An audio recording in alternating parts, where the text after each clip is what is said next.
beautiful humans. Welcome to Friday Tea Time on HQ. I'm Beric Livingston. 6th of July, Forrest Gump Day, came out 24 years ago today.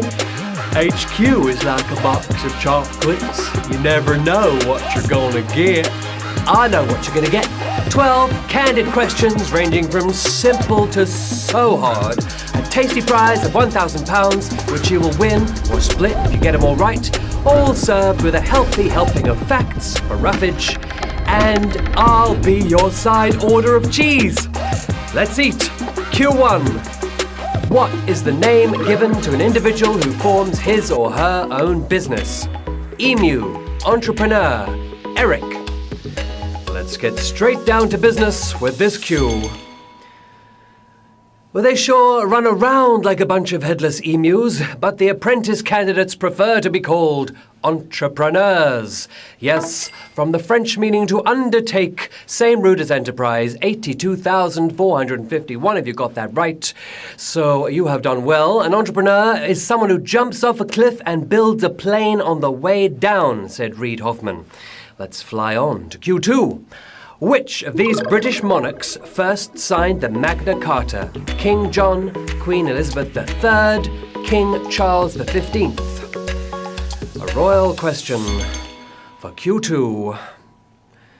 We're not done with our second Lizzie yet, let alone our third. Giving it his Hancock in 1215, it was King John.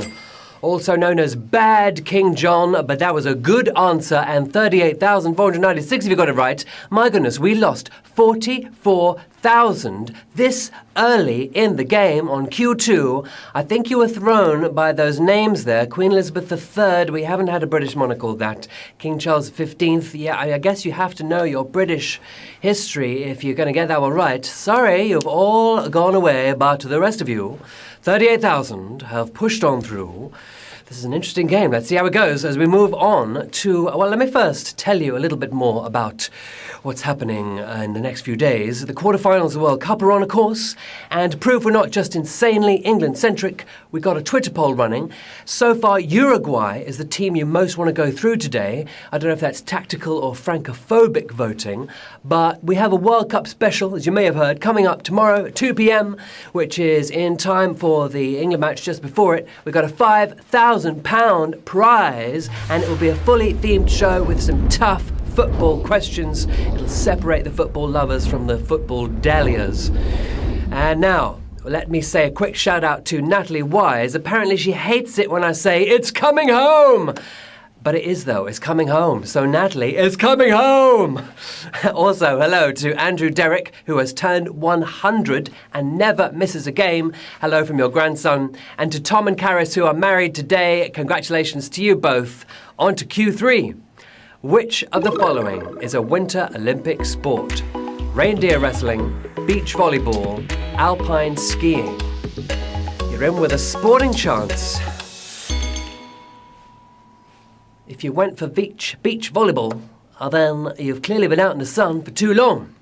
Leaving the antlers out of it as well, it's alpine skiing. Yes, skiing on muesli, the right answer, 38,755, you got that right. Alpine skiing has been a thing since the first Winter Games in 1936. Q4.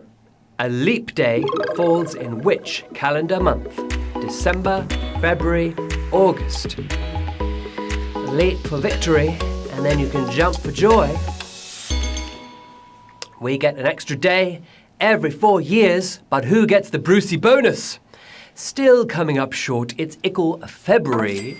February used to be the last month of the year, and that's why it's the day we have the leap years. 38,053 if you got it right. Well done. People born on February 29th have to wait 72 years just to turn 18.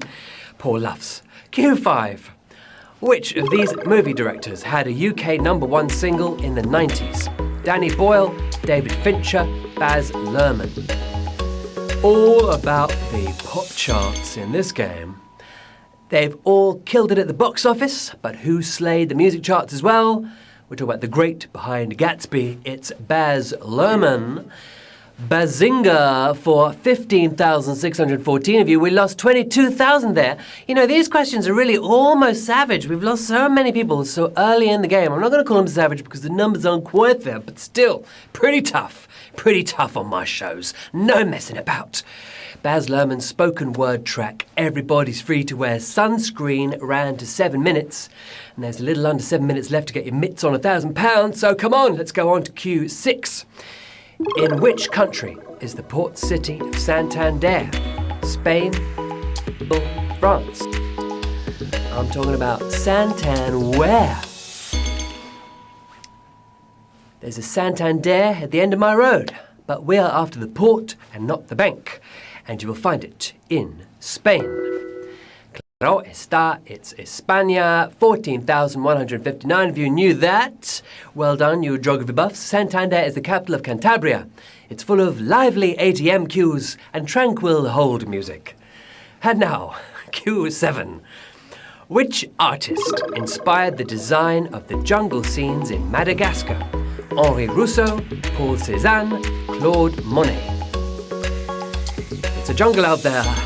It's a jungle in here. Let's get wild.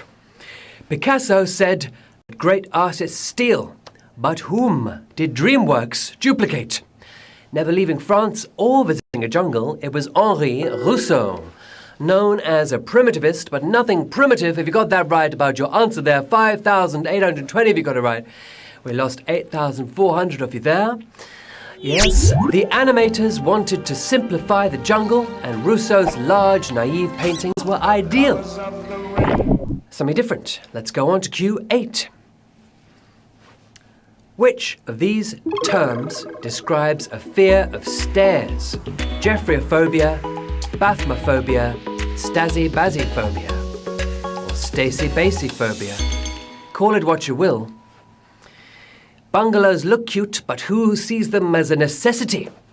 Preferring soaps to slopes, it's bathmophobia. Yes, it may sound like a fear of having a bath, but it's actually a fear of stairs. 1,407 if you got that right. These questions, yeah, they're all almost savage, but not quite savage. Just tough as old boots. Stasi-Bazy-phobia is a fear of standing or walking, from stasis and all that, while geoffrophobia is a fear of bridges, from the Greek for bridge. Okay, let's turn to something different. Q9. In the Tom Clancy book, what class of submarine is Red October? Trident, Poseidon, Typhoon. I prefer my subs a little drier, maybe with a little chicken avocado. But what's the right answer here? Well, there are 3 things we don't want coming at you in the ocean, but Red October was a typhoon. Splashing to victory, 907 of you. The Red October sub was supposedly undetectable, kind of like Sean Connery's Russian accent then. Knock knock, by the way. Knock knock. Who's there? Dishes. Dishes who? Dishes Sean Connery. Got that from a Christmas cracker. Just thought I'd share. You're welcome. Q10. Which of these performers did not appear in the bill? Keira Knightley, Russell Brand, Jude Law. Who did not have billing in the bill? The bill ran for 2,400 brilliant episodes and has featured almost every jobbing actor, but not Jude Law. Ironically, the law was not on the right side of the bill. 371 of you guessed or knew that. Sun Hill would have to give out a lot of speeding tickets to afford the double Oscar winner now. Okay, 2 Qs to go. 371 of you still in the game. 148 of you using your extra lives to stay in. Q11. Where did the first conference of the so-called Big Three take place during World War II? Tehran, Yalta, Potsdam. Not much time to confer. Churchill, Roosevelt and Stalin were the big 3 we're talking about, and the summit was in 1943 in Tehran. It was codenamed Eureka, and Eureka is what you might be saying if you got it right, like 278 if you did. And now, with one last summit to scale, I hope you haven't peaked too soon, because we're ascending to the final round. Core, some toughies in that, and couples remain. 278 of you to be precise, battling it out for that 1,000 pounds. Everything to play for, and one more cue to play it in. Q12. Which Great British Bake Off winner's final showstopper was inspired by a Parisian landmark? Nadia Hussein, Frances Quinn, Nancy Birtwistle. Pudding is served. The judges described it as almost perfect, but who baked the Parisian cake? Now, Quinn's use of rhubarb was seen as unorthodox. But we're after the woman that won it, with a windmill here.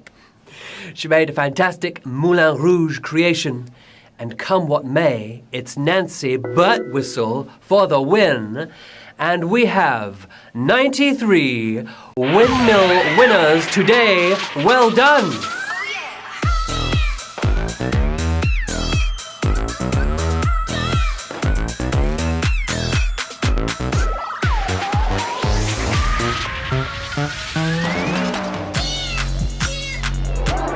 6th of July, what a day. We crowned two different kings called Richard in England on the 6th of July. Richard III, Richard the Lionheart, and now we can crown some more trivia triumphalist superstars. Taking home £10.75 or £10.76. A huge well done to Chaz Bomb, to Rob NZ, to Pumpka, to John Tavares, to a person who's got a little white mouse as an avatar there, to SS, I don't know who that is there, to all of you. They say stupid is as stupid does, but you weren't stupid at all. You were fantastically brainy. Great work to everyone. Takes a lot to get me on tenterhooks, but that's where I was throughout that game. In fact, if someone could unhook me, that'd be great. I'm Beric. Be social and pop up on mine. We will be back tonight at 9.